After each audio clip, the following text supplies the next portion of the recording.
Sir Dilip Raj ಅವರು ನೀವು ನೋಡಿದಾಗೆ ನಿಮ್ಮ ಆತ್ಮೀಯರು ಅಂತ ಗೊತ್ತಾಯ್ತು. ಸರ್ ಹೌದು ಸರ್. ಅವ್ರದ್ದು ನಿಧನದ ಸುದ್ದಿ ನಿಮ್ಗೆ ಯಾವಾಗ ಗೊತ್ತಾಯ್ತು ಸರ್? ಬೆಳಗ್ಗೆ ಸರ್.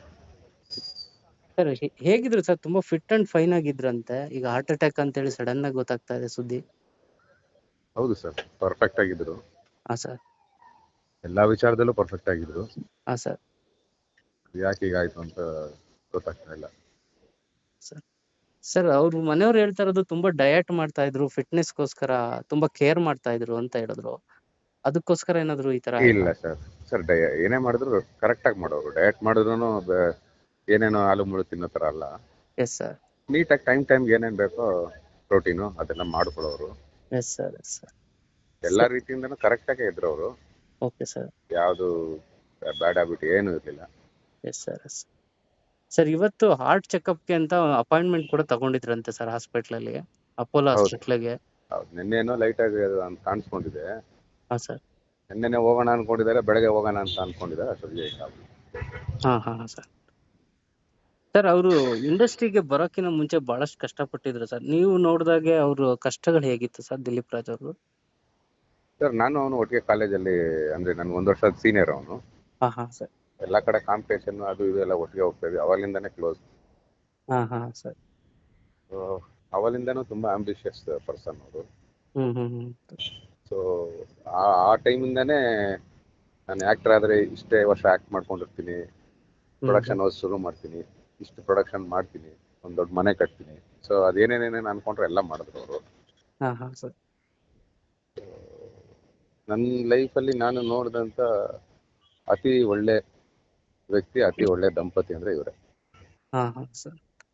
ಸರ್ ಎಷ್ಟೋ ಕನ್ಸು ಕಟ್ಕೊಂಡಿರ್ತಾರೆ, ಹೀರೋ ಆಗ್ಬೇಕು ಅಂತಾಗ್ಲಿ ಅಥವಾ ಪ್ರೊಡಕ್ಷನ್ ಮಾಡ್ಬೇಕು ಅಂತ ಹೇಳಿ. ಬಟ್ ಹಿಡಿದಿದ್ದ ಹಠಗಳನ್ನೆಲ್ಲ ಸಾಧಿಸುವಂತ ವ್ಯಕ್ತಿತ್ವ ಅಲ್ಲ ಸರ್ ದಿಲೀಪ್ ರಾಜ್ ಅವರು? 100% ಹೌದು. ನಾವು ಹ್ಮ್. ಒಟ್ಟಿಗೆ ಎಷ್ಟೋ ಕೆಲಸಗಳು ಮಾಡಿದ್ವಿ. ಹಾ ಹಾ ಸರ್. ಕಡೆಗೆ ನನಗೆ ದಿಕ್ಕು ತೋಚದೆ ಇರೋ ಟೈಮಲ್ಲಿ ನನ್ನನ್ನು ಕರೆದು ಡೈರೆಕ್ಟ್ ಮಾಡಿದ್ದೆ ದಿಲೀಪ್. ಹಾ ಹಾ ಸರ್. ಜೊತೆಗೆ ಫ್ರೆಂಡ್ಸ್ ಆಗಿದ್ರು ಸಹ ನಮ್ಗೆ ಅವ್ರ ನಿರ್ಮಾಪಕರು, ನಾನು ಅವ್ರ ನಿರ್ದೇಶಕ. ಹ್ಮ್. ಫ್ಯಾಮಿಲಿ ಫ್ರೆಂಡ್ಸು ಒಟ್ಟಿಗೆ, ಅಂದ್ರೆ ನಮ್ಮ ಜರ್ನಿನೇ ಆ ಥರ. ಸರ್ ಇನ್ನು ಜಸ್ಟ್ 47 ವರ್ಷ ಅಂದ್ರೆ ನಂಬಕ್ಕೆ ಆಗ್ತಾ ಇಲ್ಲ ಸರ್ ದಿಲೀಪ್ ರಾಜ್ ಅವರು ಈ ತರ ಆಗುತ್ತೆ ಅಂತ. ಹಾ ಸರ್. ಒಂಥರ ಅದೇ ಹೇಳಿದ್ನಲ್ಲ, ಎಲ್ಲಾ ರೀತಿಯಿಂದನೂ ಪರ್ಫೆಕ್ಟ್ ಪರ್ಸನ್. ಒಂದು ಊಟ ತಿಂಡಿ ವಿಚಾರ ಆಗಿರ್ಬೋದು, ಅಥವಾ ಎದುರುಗಡೆ ಇರೋ ವ್ಯಕ್ತಿನ ನಡೆಸ್ಕೊಳ್ಳೋ ರೀತಿ ಆಗಿರ್ಬೋದು. ಒಬ್ಬ ಮನುಷ್ಯ, ಒಬ್ಬ ವ್ಯಕ್ತಿ ಹೇಗಿರ್ಬೇಕು ಅಂತ ಆತನ ನೋಡಿ ಕಲ್ತ್ಕೋಬೇಕು. ಆ ತರದ್ದು ಒಂದು ಎಕ್ಸಾಂಪಲ್. ಹಾಗೆ ಒಬ್ಬ ಸಾಧಕ ಹೇಗಿರ್ಬೇಕು ಅಂತ ಕಲ್ತ್ಕೊಳ್ಳೋದಕ್ಕೆ ಒಂದು ಎಕ್ಸಾಂಪಲ್. ಎಲ್ಲ ರೀತಿಯಿಂದನೂ ಎಕ್ಸಾಂಪಲ್. ಈಗ ಇಷ್ಟು ಬೇಗ ಹೋಗಿರೋದು ಒಂಥರ ಏನ್ ಹೇಳೋದು ಗೊತ್ತಾಗ್ತದೆ. ಎಲ್ರು ಶಾಕ್ ಅಲ್ಲಿ ಇದಾರೆ ಸರ್. ಇಡೀ ಸ್ಯಾಂಡಲ್ವುಡ್ ಆಗ್ಲಿ ಎಲ್ರು ಕೂಡ ಶಾಕ್ ಅಲ್ಲಿ ಇದಾರೆ ಸರ್. ಇನ್ನೂ ಶಾಕ್ ಇಂದ ಹೊರಗಡೆ ಬರಕ್ ಆಗ್ತಾ ಇಲ್ಲ. ಸರ್ ನೀವು ದಿಲೀಪ್ ರಾಜ್ ಅವ್ರನ್ನ ಕಡೆಯದಾಗಿ ಯಾವಾಗ ಭೇಟಿ ಆಗಿದ್ರಿ ಸರ್? ಫೋನಲ್ಲಿ ರೆಗ್ಯುಲರ್ ಟಚ್ ಅಲ್ಲಿ ಇರ್ತಾ ಇದ್ವಿ. ಈಗ ಒಂದು 20 ದಿವಸದ ಕೆಳಗಡೆ ಜಿ ಆಫೀಸಲ್ಲಿ ಭೇಟಿ ಆಗಿದ್ವಿ. ಸರಿ. ಸರ್ ನೀವು ಕಳೆದಂತ ಮೆಮೊರೇಬಲ್ ಡೇಸ್ ಯಾವ್ದು ನೆನಪಿಸ್ಕೊಳಕ್ ಇಷ್ಟಪಡ್ತೀರಿ ಸರ್ ದಿಲೀಪ್? ಕಾಲೇಜ್ ಡೇಸ್ ಅಲ್ಲಿ ಸುಮಾರು ಇದಾವೆ. ಅದ್ ಬಿಟ್ರೆ ನಾ ಒಟ್ಟಿಗೆ ಅವ್ರ ಪ್ರೊಡ್ಯೂಸರ್ ವರ್ಕ್ ಮಾಡಿದ್ರು, ಈ ಸೀರಿಯಲ್ ಡೈರೆಕ್ಟ್ ಮಾಡಿದೆ. ಅದು ಈಗ ರೀಸೆಂಟ್ ಆಗಿ ಒಂದಷ್ಟು ಕತೆ ಕುತ್ಕೊಂಡಿದ್ವಿ, ಕತೆ ಮಾಡೋಣ ಅಂತ. ಅದೊಂದು ಹಂತದವರೆಗೂ ಡೈಲಿ ಸೇರ್ತಾ ಇದ್ವಿ.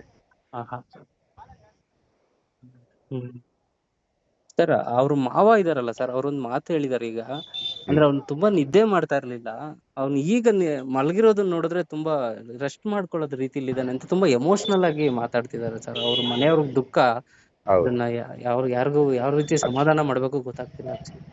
ಹೌದು, ಅಂದ್ರೆ ನಿದ್ದೆ ಮಾಡ್ತಿರ್ಲಿಲ್ಲ ಬಿಕಾಸ್ ಅದೇ ಹೇಳಿದ್ನಲ್ಲ, ತುಂಬಾ ಆಂಬಿಷಿಯಸ್ ಪರ್ಸನ್ ಅಂತ. ಒಂದಾದ್ಮೇಲೆ ಒಂದು ಪ್ರಾಜೆಕ್ಟ್ ಮಾಡ್ತಾನೆ ಇದ್ದಾರೆ, ಮಾಡ್ತಾನೆ ಇದ್ರು. ಸೊ ಅದಂದ್ರೆ ರೆಸ್ಟ್ಲೆಸ್ ಆಗಿ ಕೆಲಸ ಮಾಡ್ತಾರೆ ಇಬ್ರು ಗಂಡ ಹೆಂಡತಿ.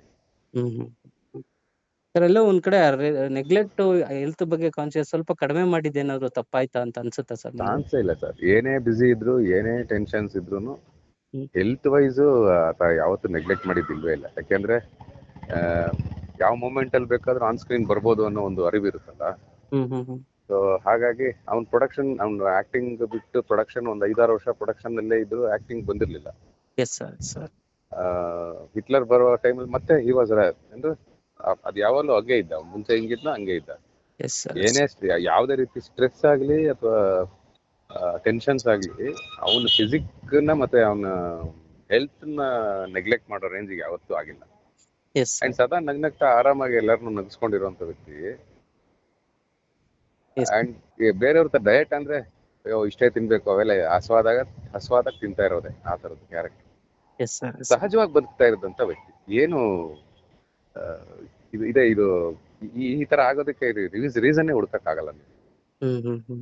ಅದೇನೋ ಹೇಳ್ತಾರಲ್ಲ, ಈಗ ನಾವು ನಮ್ಮ ದೇಹನ ಮತ್ತೆ ನಮ್ಮ ಹೆಲ್ತ್ ನ ಏನೇ ಕಾಪಾಡ್ಕೊಂತೀವಿ ಅಂತ ನಾವೇನೇ ಫಿಟ್ನೆಸ್ ಮೇಂಟೈನ್ ಮಾಡ್ಬೋದು, ಡಯಟ್ ಮಾಡ್ಬೋದು, ಇನ್ನೊಂದು ಮಾಡ್ಬೋದು, ಬಟ್ ನಮ್ಮನ್ನ ಕಾಪಾಡ್ಬೇಕಾ ಬೇಡವಾ ಅಂತ ಅವನ್ ತಾನೇ ಡಿಸೈಡ್ ಮಾಡ್ಬೇಕು.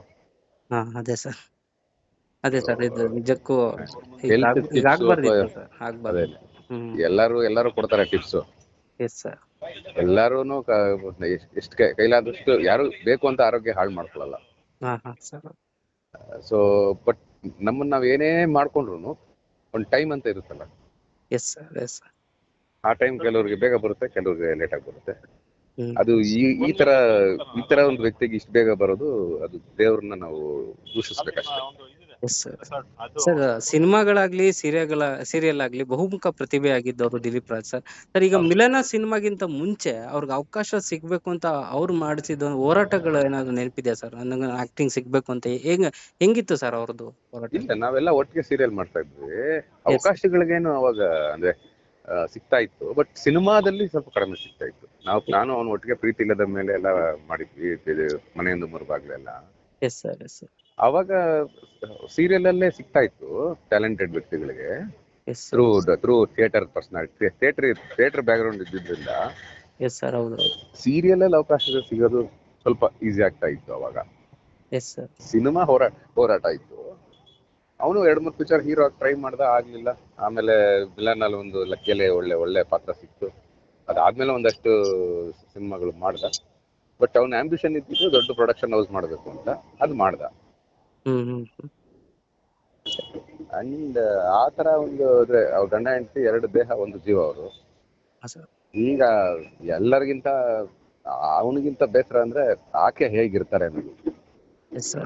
ಅದು ಅಲ್ಲ, ದಿಲೀಪ್ ರಾಜ್ ಅವರ ಈ ಕನಸನ್ನು ಈಡೇರಿಸಿಕೊಳ್ಳೋದ್ರಲ್ಲಿ ಅವರ ಮಿಸ್ಸಸ್ ಕೂಡ ತುಂಬಾ ಪಾತ್ರ ವಹಿಸಿದ್ರು, ಶ್ರೀವಿದ್ಯಾ ಸರ್. ಅದೇ ಅವ್ರ ದೊಡ್ಡ ಶಕ್ತಿ. ಅವ್ರಿಬ್ರು ಹೇಳ್ತಾ ಇದೀರಲ್ಲ, ಹೆಸರಿಗಷ್ಟೇ ಗಂಡ ಹೆಂಡತಿ, 2 ಬಾಡಿ ಒಂದೇ ಜೀವ ಅದು. S sir. Yes sir. ಸರಿ ಸರ್. ಸರ್, ದಿಲೀಪ್ ಸರ್, ಧನ್ಯವಾದಗಳು ಸರ್ ಸಂಯುಕ್ತ ಕರ್ನಾಟಕ ಜೊತೆ ಮಾತಾಡೋದಕ್ಕೆ. ನಮಸ್ಕಾರ.